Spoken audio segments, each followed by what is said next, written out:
natin, you can hear us. Alam ko, you can hear us. You can hear me.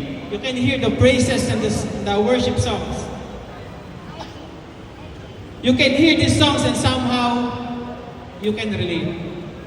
Diba? Bakit? Kapaan ang iyong hati, naligtas sa iyong pangalan, kasama sa habang buhay.